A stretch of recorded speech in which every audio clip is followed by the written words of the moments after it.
and I will be the first to talk about the last update for this no spend of 2022. Amazing how fast time has flown. We are each going to talk about how this experience has been, and it's my honor to start off with saying that I survived. I survived a year with no spending. Is it hard? Oh yes, it's hard. Especially when so many new things and new products are coming out, it's hard. But it's not something that you cannot do. My craft room looks exactly the same. I don't think I made a dent in it. I can easily go and make a commitment for another 5 years of no spending and I will be okay. But I don't want to do that because it is hard. Now, because I was on a no spend and I wanted something new, I just had to get something new to play with. It helped me discover the love for pressing flowers. And every time I press a flower and I get it out of the presser, I have something new to play with, and new possibilities, new ideas start surfacing and start swamping my brain. And it helps me create and bring more content to you. But that doesn't mean that everything that I already own is not going to be used, because everything that is used in scrapbooking, in card making, in junk journaling, in art journaling, press flowers could be used on all these and will make all your projects just stand out beautifully. So that is what I am going to be focusing a little bit more on, what I started to do more towards the end of this year. So that is my update and my conclusion. That was doing this no spend year good idea? Absolutely, it was. It has taught me discipline. It has taught me to be wiser with what I use, and committing to it verbally in front of you guys really did push me and gave me strength to pull through for the whole year. Overall, thank you so much for following us. And now it's Emily's turn to chat a little bit about how her no spend year went. Take it away, Emily. Your turn to share. Bye-bye. Oh, Anna, you did wonderful. So proud of you. Thank you. Hello, everyone. For my 2022 no spend, I'm not going to lie to you. It was a bit difficult. In the beginning, I saw a lot of paper pads being debuted for the new year coming in, and also for spring and summer, and it was a bit difficult. So I had to reach out to my no spend friends and ask them, to kind of reel me back in, and they did. I got over wanting that paper pad, and to be honest with you, I don't remember what the paper pad was, and I couldn't even tell you what the company was. I don't know, forgot about it. So what you got to do is get over the hump, get over that pain of wanting something so badly, and next thing you know, you don't really even need it. So I still have plenty of paper to use, and I have a lot of items to be used that I have in my stash to be using. I was blessed by lots of friends, especially Chiquita's Crochet. She sent me a lot of items. I also went into my garage and went into my bin of items that I do not use. I put them in there. If I have not used them in for a while, I kind of move them out of my room, put them in a bin in the garage, and then later on, if I didn't go into the bin, they go into a yard sale bin that we that will sell in our yard sale. And it was one time I did go into the yard sale bin, and I took back a couple of stamps that I had put out there. Actually, after I took them out and I was using them in my junk journal, I said to myself, why did I want to get rid of them? Why wasn't I using them? Well, at that time, I wasn't really a stamper. I did buy a lot of items to do stamping, and then I just never did it. But now, since I'm in junk journaling and doing my journals and whatnot, I use a lot of stamps. So I took them back. They were a bird stamp and some other little like postage stamp things. So I took those back. Another thing that I'm going to share with you, and it's not really one of my, I'm kind of proud of it, but then yet I'm a little embarrassed to tell you, but I'm going to tell you because, it is what it is. And this is how I got some of my items for free that I'm using. So a while back, my husband had taken us to the flea market. And in the flea market, there was a lot of book vendors. So I asked the book vendor if he, actually, I asked a lot of book vendors, and they were all telling me no. They don't sell musical books, so with music notes. So I asked this one vendor.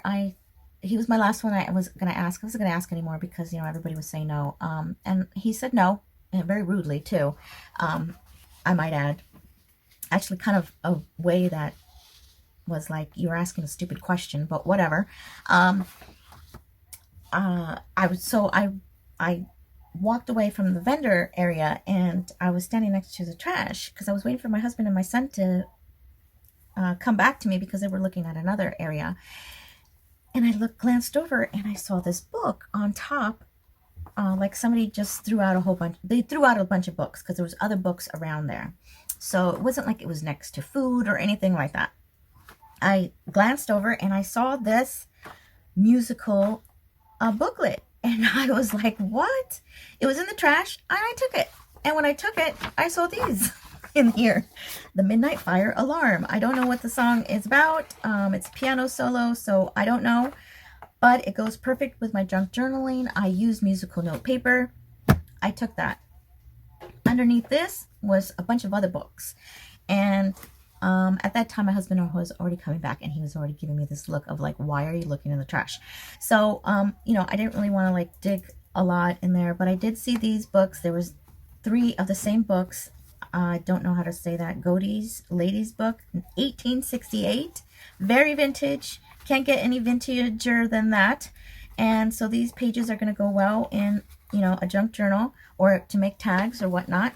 And so I took that with me. So that, is another item that I got from the trash. And I also picked up a Staples paper cutter with 4 different blades, a wavy blade, a blade to make like you're cutting out tickets, a score blade, and just a regular blade. Somebody was throwing it out. They had it out on the curb when we were driving by this one neighborhood, and it had the instruction booklet with it. So yeah, Mama took it. So I took it with me. It's mine. So overall, my 2022 year was amazing. That no spending. I resell, so there was times that I did buy, but that was for reselling. And I got that on the side. And that was about it. That's all. I was blessed with different friends sending me items and whatnot, and did not have to spend, didn't have a lot of time either to craft. So I didn't really have a lot of time to be looking and scouring for sales, or what would pop up on my Instagram or in my emails and things like that. So it was a lot of time taken away from crafting and looking because I was busy with a family. So that was another plus that was helpful, that I didn't have to be yearning or hurting to miss out on anything like that. So coming for the 2023, I don't plan to really spend as much either, only if it's a really good buy, because I do not have enough room in my craft room to stash anything away. I have to focus on using my stash, and just using whatever I have and be happy with that and content, because I have so many items that that could be used. And yeah, so I got to do that. I got to use up my stash. So I will let you go here. Let's check on Rebecca and see how she did for her 2022. I'm really anxious to hear, Rebecca. On to you. Thank you, Emily. It sounds like you did really great this year. Okay, let's see how I did. First off, before I do anything, I want to say thank you to all of my subscribers who were so sweet and supportive. I got notes of encouragement. I got comments like, you can do this. I got comments that had links to free downloadable printable pattern papers, things like that. It was great. I really appreciate all of you, and thank you so much for your support this year. Also, let's talk about some of the ways that helped me get through the year, and that was that I had some great companies reach out and say, let us send you a few little samples, a few little dies or some stamps or, you know, washi tape, stuff like that, and you can unbox and review, do a review video of it. And so that was great. It was like I would still get things in the mail that I could open, and that was a lot of fun, because then even though I wasn't shopping, you know, it was fun. I also won a prize package from scrapbook.com, which was really cool to get all those things, you know, too. And so it was, and by doing a no spend year, when friends would send me happy mail with maybe some stickers in it or a little stamp set in it or something, it just meant so much more, because it was like, wow, you know, there's something new to play with for this year. And so I really appreciated all of that. Let's see, I did not go in Joann's this whole year. I did not go in Hobby Lobby. I did go into Michael's, but on the plant side to get some, a fake plastic plant thing. But I just stayed away from that. And that included emails like from Echo Park or any of those emails that are saying, we're having a big sale. I just didn't open them because I didn't want the temptation. So I just didn't open them. I said, fine. And it gave my brain permission not to open them and just to straight delete them because I didn't want the temptation. Now, having said that, I did find a little bit of a workaround that sometimes I thought, I don't know if I should be doing this, but I did it anyway. And that was, I had a wish list going. And so I kept this list. And so then my husband, like around Mother's Day, I would say, you know, honey, if anybody asks what I'd like for Mother's Day, there's this list, you know, and, you know, that worked. And because my husband's so sweet and so supportive of my crafting. And so, you know, Mother's Day, Valentine's Day, I got presents, my birthday, Christmas, you know, he gave me some goodies. So that was really sweet. And, you know, then other people gave me some things. And so, you know, is that cheating? You know, I didn't buy them. I told them what I wanted and they would have gotten me, and it was better than getting a candle that, you know, or something that, you know, I love candles, don't get me wrong. But I mean, it was like, but I kind of knew it was coming too, you know, it'd be like, oh, I really like this. And then you go, oh, I'll probably get that for you, you know. And so I end up with things. So was that cheating? I don't know. But it was kind of a little bit of a workaround that I'll confess to that I did. But it was very refreshing to sit in my craft area and say, all right, what do I own already? And I had things I hadn't even opened. Now, as the you know, at the end of the year here, I have to admit there's still a couple things I haven't even opened yet.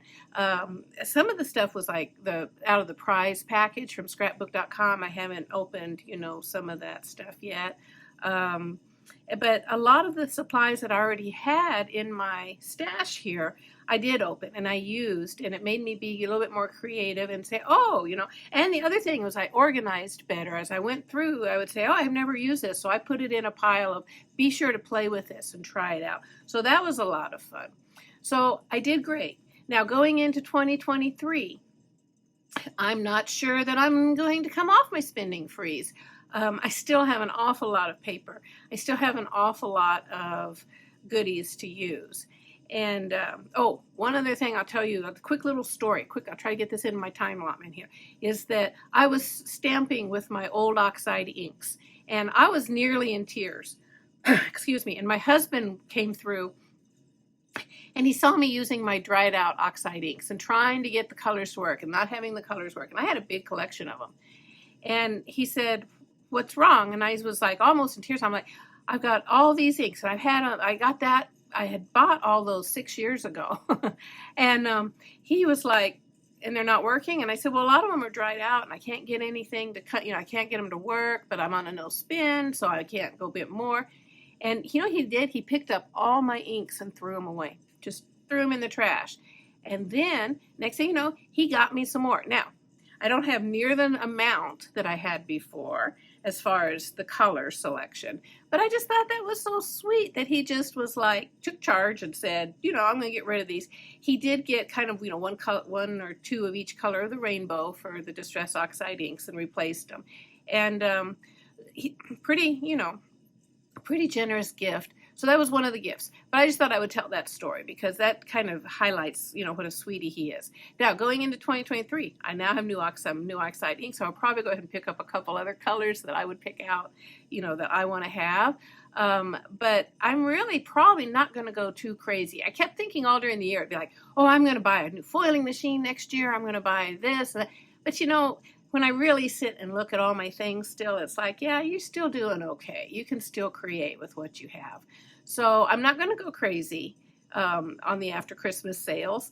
And I'm still going to be pretty relaxed about, saying, do I really need this? The only thing is I won't have to have such an extensive wish list come Valentine's Day. I'll let him go back to figuring out what I want.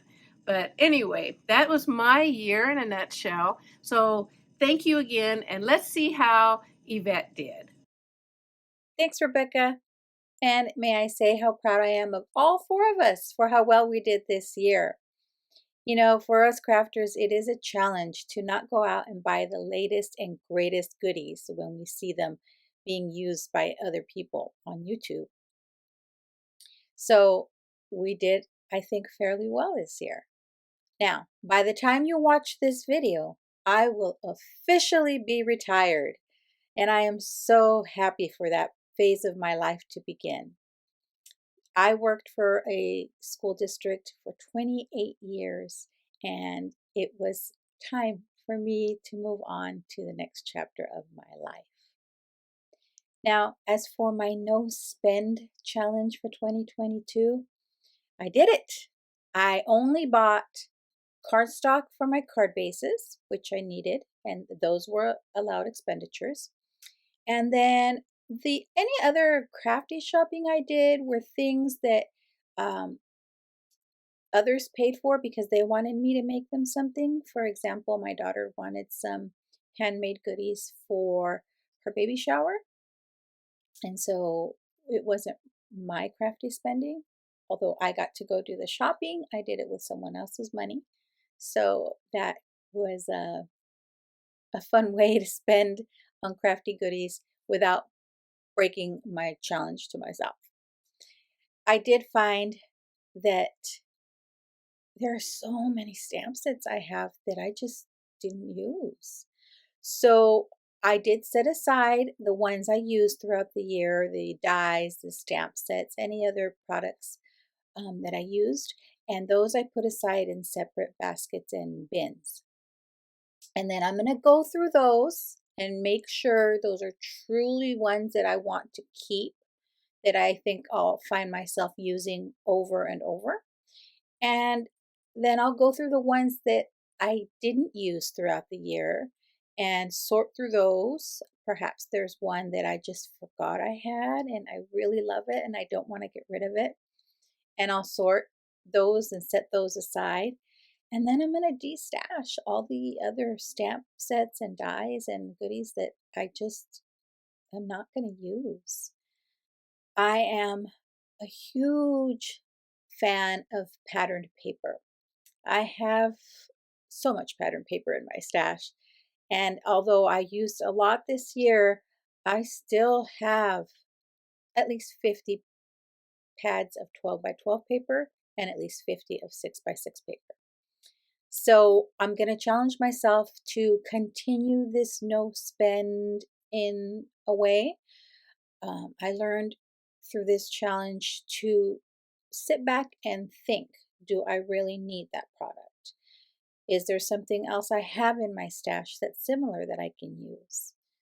If the answer to the first question, do I really need that, is no, and the answer to my second question, do I have something similar, is yes, then I don't need to buy that item. However, if it's a paper pad or a stamp or something that I think would be a wonderful addition to my craft room, and I don't have something similar, I might buy it. I've learned that I can put things in the cart, wait, come back a few days later, and I may feel differently about that item. I may think, I don't need that after all. So that was a little trick I learned this year. And I think it suited me well. I also learned that I have an abundance of alcohol markers, colored pencils, watercolors. And so I'm going to kind of weed through those and only keep the ones that I really love. And then the rest I'll destash. Part of that destashing may be giving it to my grandkids. They love doing arts and crafts and they love using my stuff. So some of it may go to them. Some of it I may donate to local schools or hospitals, nursing centers. And some I'll be selling. I'm not quite sure how, but I'll come back with that information at a later date.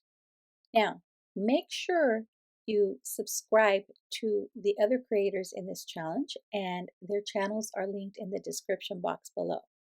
We thank you so much for following along on our progress throughout the year. It has been fun, it has been eye-opening, and it has been challenging at times.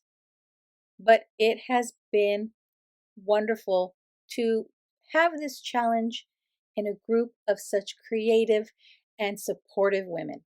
So thank you all for following us through our journey and our challenge this year. Happy New Year, and I hope 2023 brings you many blessings and all your wishes come true.